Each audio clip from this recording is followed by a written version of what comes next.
Hi, this is Creative Growth, and you are listening to Creative Growth Podcast. How to be a friend to yourself when no one else is. Welcome.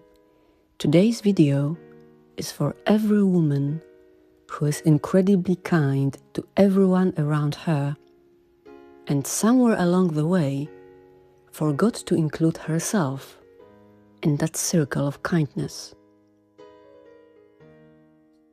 We are going to talk about what it actually means to be your own best friend. Not in a cheesy, motivational poster kind of way, in a real, practical, this changes how you move through your day kind of way. I have 3 stories for you today. 3 women. And maybe you will recognize yourself in one of them, or all of them. Each one learned something that I think you need to hear too. Because here is what I believe.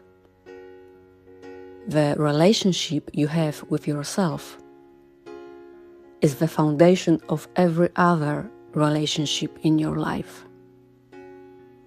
When that foundation is shaky,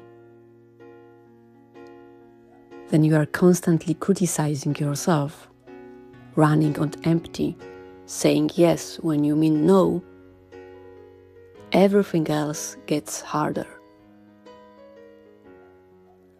But when you learn to be calm with yourself, to speak to yourself with the same warmth you would give your best friend, something shifts.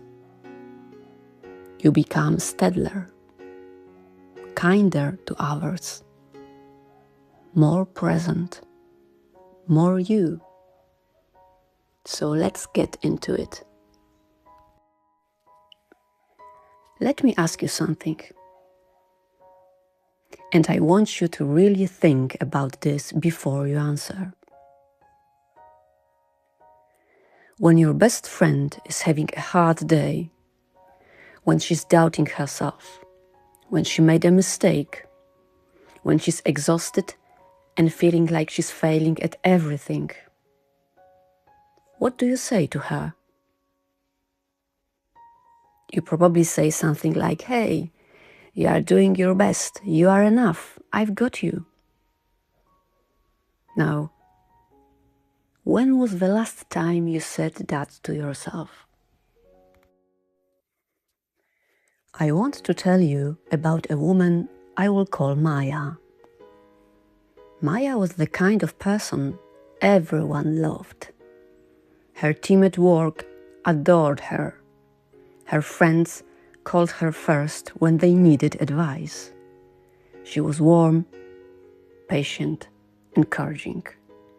Genuinely one of those people who made others feel seen. But one morning, Maya was running late for an important meeting. She spilled coffee on her skirt. She got stuck in traffic. She walked in 7 minutes late, flushed and apologetic.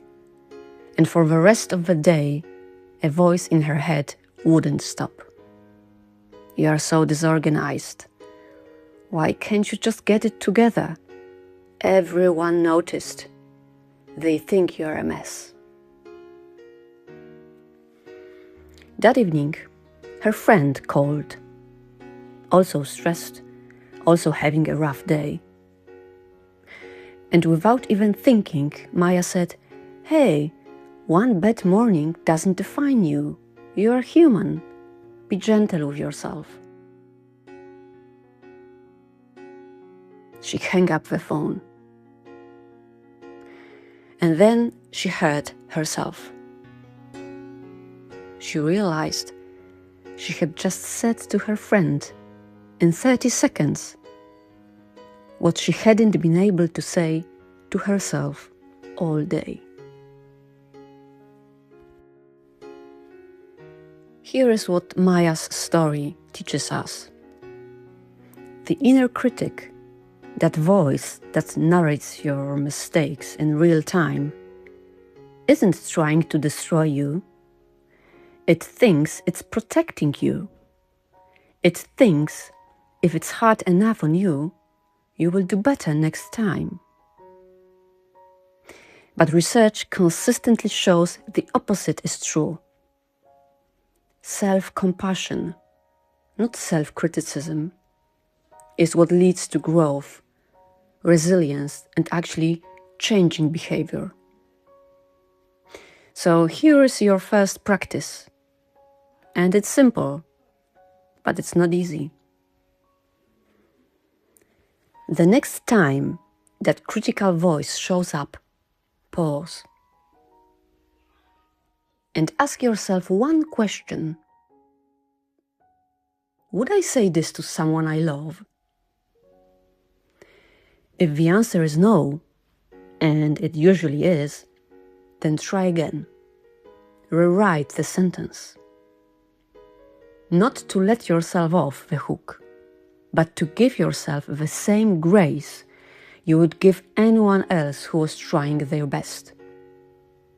You deserve your own compassion. Not someday. Not after you've fixed everything. Right now, exactly as you are. Our second story is about a woman named Sara. Sara said yes to everything. Yes to the extra project at work. Yes to hosting the family dinner even when she was exhausted. Yes to being available, helpful, present, always. Because saying no felt selfish. It felt like she was letting people down. But here is what was actually happening.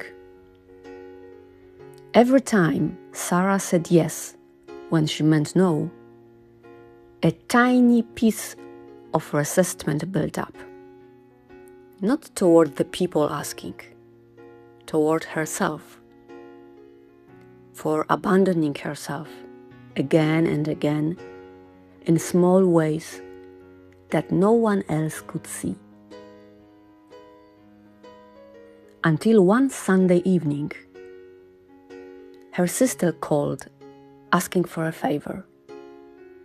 And Sara, who had been running at empty for weeks, felt a wave of exhaustion so complete that she started to cry. Not because her sister asked, but because she had nothing left to give. That night, Sara wrote in her journal, "I have been so afraid of disappointing everyone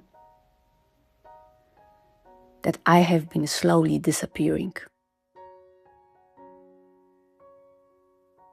That sentence changed everything for her.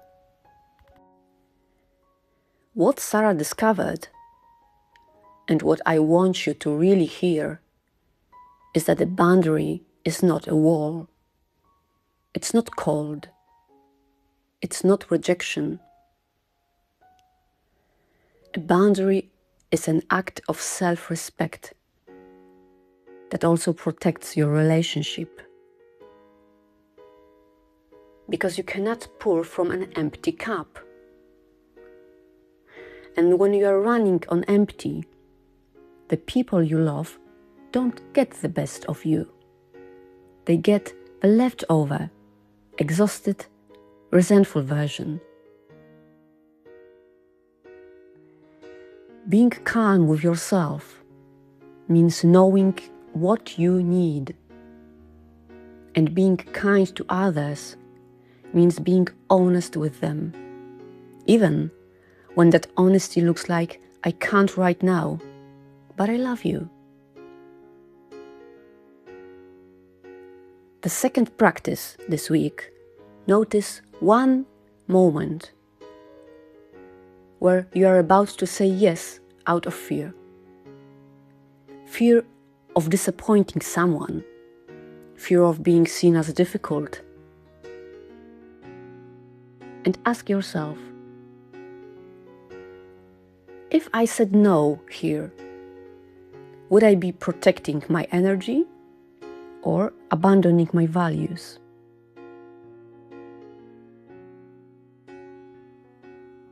Sometimes the answer is yes. Say no. And sometimes, maybe more often than you think, you will find that saying no to one thing is saying yes to something that matters more. Third story. This one might feel very familiar. Her name is Lena. And Lena had a habit that was quietly making her miserable. She was addicted to comparison. Not in an obvious way. She wasn't jealous of strangers. It was subtler. She had scroll through Instagram and feel a vague but persistent sense that she was behind. Her colleague got promoted. Her university friend had a baby, bought a house, launched a business, all in the same year apparently. Her neighbor ran a marathon. And Lena would look at her own life, her slow morning, her average week, her unremarkable Tuesday, and feel like she was something losing a race she hadn't signed up for. One day, a mentor said something to her that stopped her completely. She said, "Lena, you are comparing your insides to everyone else's outsides. You know your whole story, the doubt, the hard days, the tries that didn't work.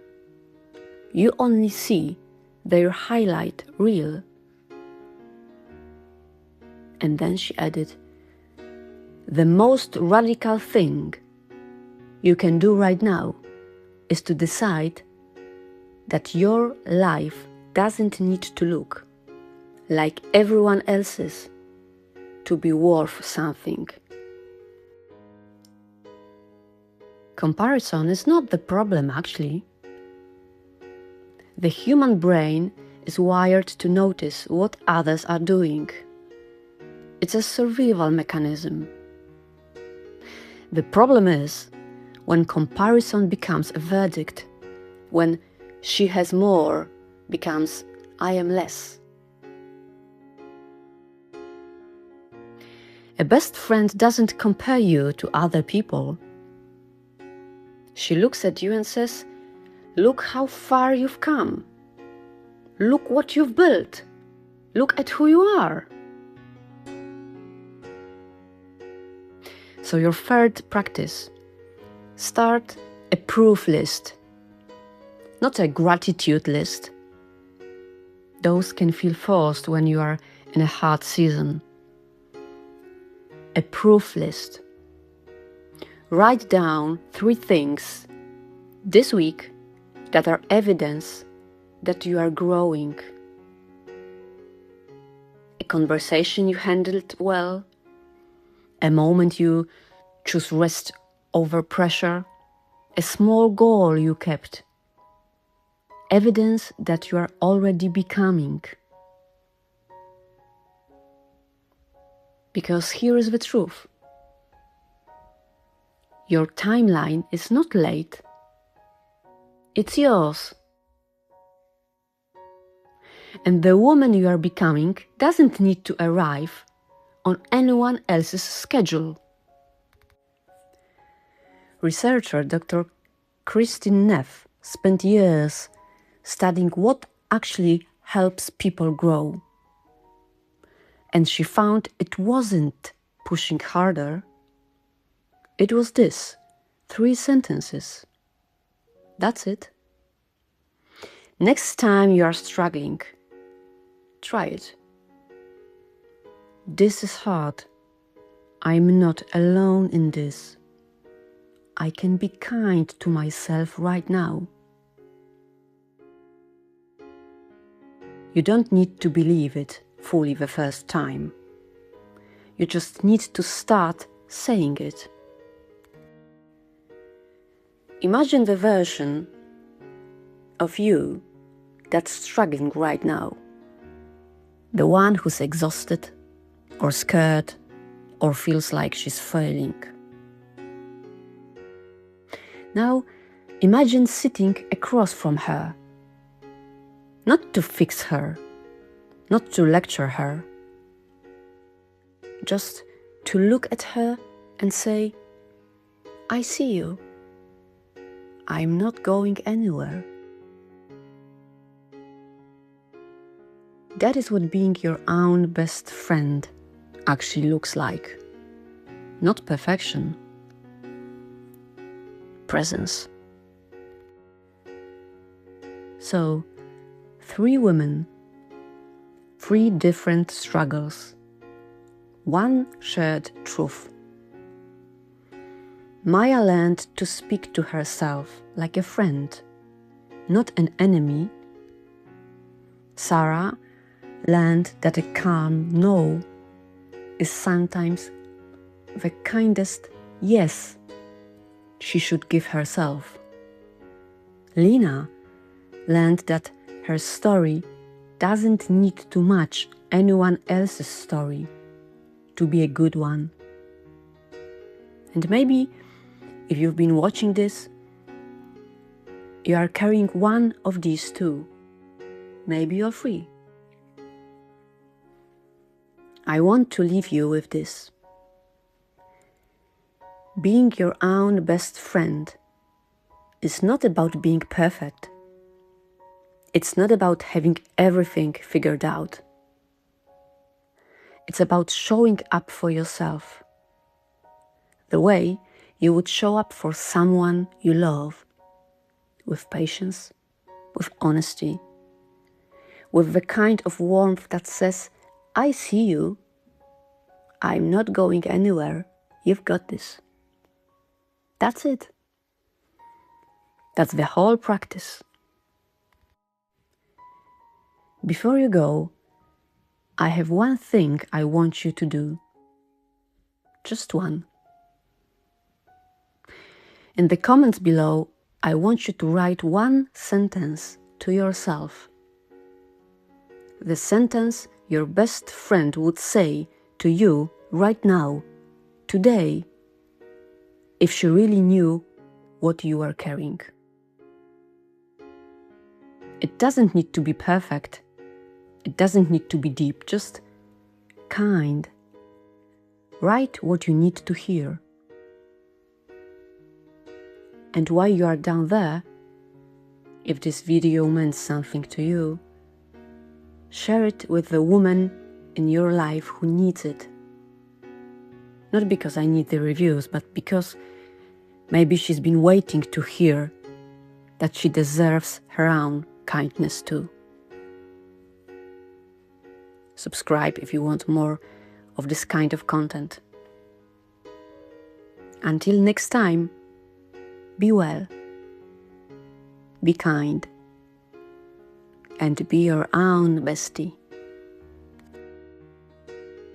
This is Creative Growth. Creative Growth speaking. Thanks for spending your time with me, and see you next time.